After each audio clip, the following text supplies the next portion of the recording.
Isang napakagandang umaga mga idol. Tara, samahan nyo na naman ako sa aking panibagong adventure na gagawin dito sa ilalim ng karagatan. Mamana na naman tayo at manghuli tayo ng mga pugita sa kanilang mga balayan mga idol. Napakaganda nga ng panahon ngayon mga idol at malinaw-linaw na ang dagat ngayon. Iipon na nga ako dito para kumuha ng marami-raming hangin mga idol dahil meron tayong sisisirin na spot kung saan ako nakakapana ng mga surahan at ilak mga idol. Dahil sakto na ang naipon nating hangin mga idol, sisid na naman tayo. Dahan-dahan na nga akong pumupunta dito sa may pangpang mga idol. Saktong-sakto talaga ang aking napiling spot mga idol dahil pagdungaw ko dito, may nakita kaagad tayong isang surahan o unicorn fish mga idol. Malaki-laki na nga itong unicorn fish na to mga idol at saktong-saktong napakaamo. Talagang lumapit siya mga idol. Magpapahuli talaga ito mga idol. Ayun, sapul na sapul kang surahan ka.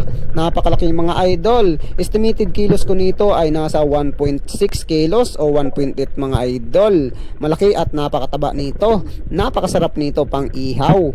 Gusto pa sanang pumasok sa butas mga idol itong surahan na to. Pero na-recover kaagad natin mga idol. Swerte talaga natin. Napakababaw lang ng spot mga idol. Pero malaki ang mga laman.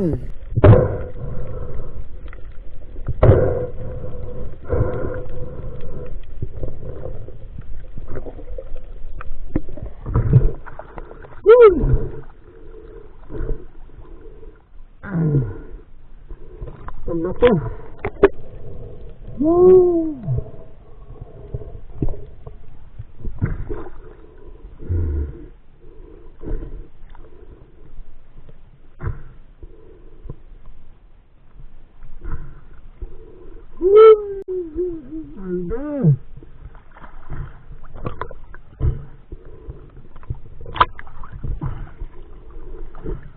Tapos kung ang nahuli yung surahan mga idol, another dive na naman tayo. Nakakita tayo dito mga idol ng balayan ng pugita. Swerte natin mga idol dahil pagtingin ko dito, nakasilip itong pugitang ito mga idol. Paldo na naman tayo dahil malaki itong pugitang ito mga idol. Siguradong medium size to. Malaki-laki na ang bibintahin nito mga idol. Kaya pagdating ko dito sa ilalim mga idol, agad-agad na nating tinusok ng aking mahiwagang panungsok mga idol. Binakbakan ko na nga ang pagtusok ko sa pugitang iyan mga idol. Dahil tuloy-tuloy ang pagtusok natin mga idol, ito papalabas na ang pugita. Dakma kang pugita ka. Swerte mga idol, medium size talaga. Napakasarap nito mga idol sa adobo sa gata. Mapaparami ka talaga ng kain. Ito nga ang ating unang huling pugita ngayong araw mga idol. Swerte na mga idol, bawi na ang ating finance nito.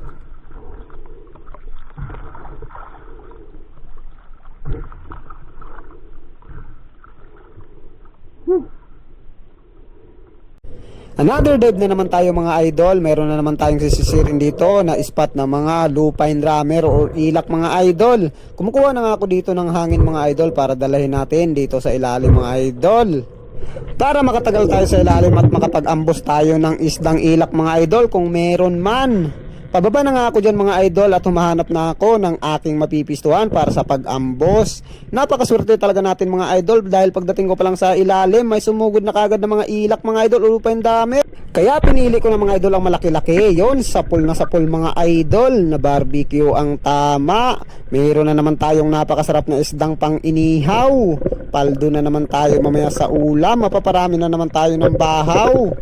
Swerte tayo mga idol dahil may laman itong spot na ating pinuntahan. Hindi tayo nabigo mga idol. Kahit pa isa-isa lang ang ating nadadali kada spot mga idol, maiipon din yan at dadami.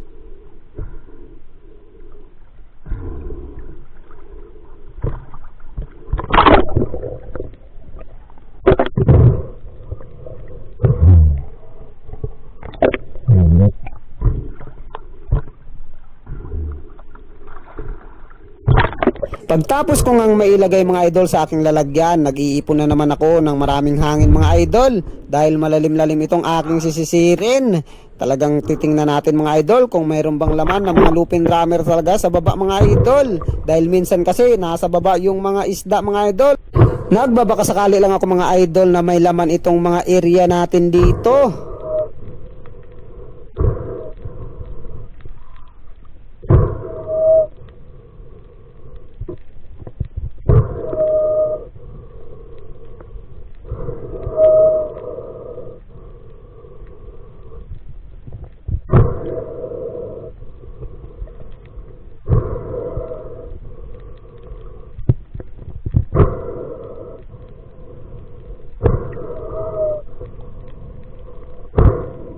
Dahil saktong-sakto na ang aking hangin na naipon mga idol, naghahanda na ako dyan para sa aking pagsisid.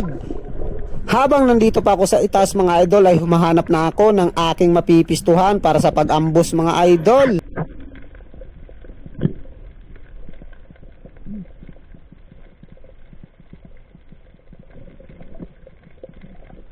Napakaswerte talaga mga idol dahil pagdating ko dito sa baba nakakita kagad tayo ng lupine drummer o ilak. Sakto rin na lumapit ito kagad mga idol. Naghahanda na nga ako para panahin ito mga idol. Yun, sapul na sapul. May pandagdag na naman tayong ilak mga idol. Dito sa amin mga idol, kapag ganito ang aking mga huling isda, talagang pagdating pa lang sa tabi ay sold out na kaagad. Gustong gusto kasi nila ito ihaw mga idol at gustong gusto nila ang lasa. Manamis na miss daw talaga ang lasa nito mga idol kapag inihaw. Napakasarap din ng isdang ito mga idol, itinula. Talagang mapaparami ka ng higop ng sabaw nito. Kung nagustuhan nyo ang aking video mga idol sa pamamana at paghuli ng pugita, huwag kalimutan mag-subscribe at pahit ng notification bell button para updated kayo sa mga bago kong upload ng mga video. I-share nyo na rin sa inyong mga kaibigan at sa inyong pamilya. Maraming salamat mga idol. Stay chill, God bless all. Paksi na naman ang bahaw.